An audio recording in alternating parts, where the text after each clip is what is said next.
When we cite quotations and borrowed ideas, we're telling the reader where the information comes from, and we're giving credit to the person or persons from whom we borrowed the information, the original source. The Hacker and Summers text reminds us of these things and tells us specifically what we are to include.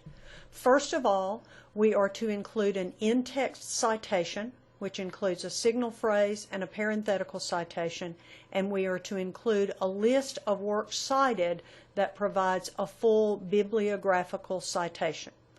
Notice what a signal phrase is, and notice the page numbers from the Hacker text so that you can go back and refer to this.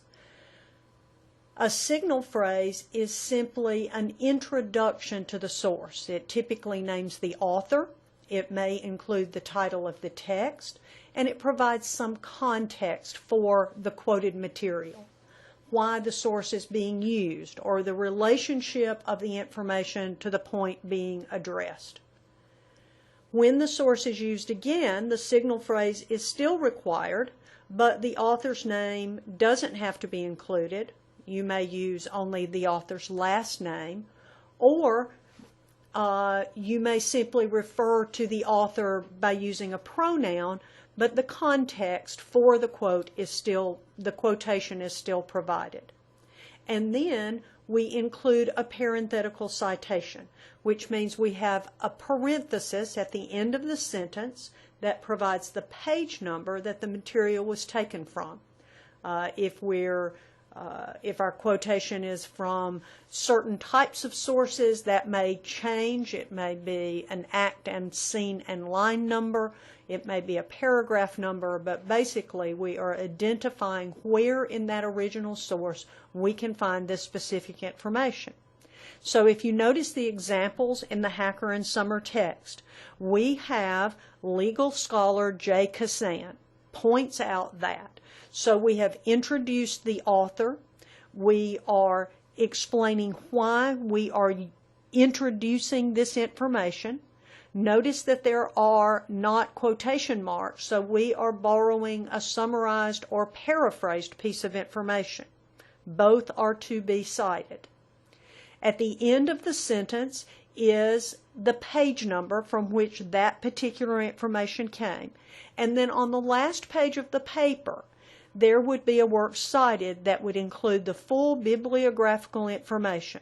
So we can see that this came from an article in the Florida Law Review that was published in 2002, and that text was on pages 289 through 332.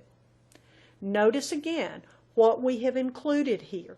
An in-text citation that has a signal phrase and a parenthetical citation, and we have a work cited, a bibliographical citation that includes publication information.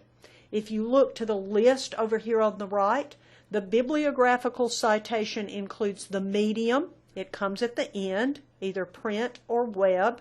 For web sources, a date follows the medium. The name of the database, if the source comes from a database, which we'll be using because we'll be using library databases. The book, for a book, we include the author's name or the editor's name, the title of the book, the place of publication, and the date of publication.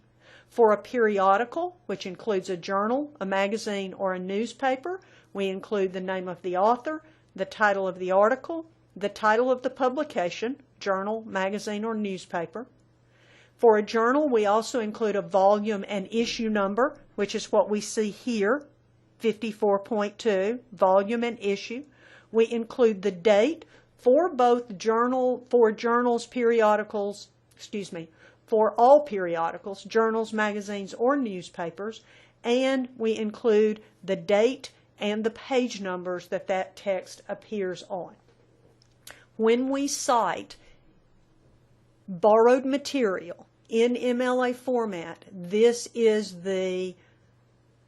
the rules that we follow. If we're using a different format, the rules are slightly different, but the purpose is the same. We're crediting the original source so that we both acknowledge their contribution and allow the reader of our paper an opportunity to go to the source that we quoted or that we borrowed from if they choose to.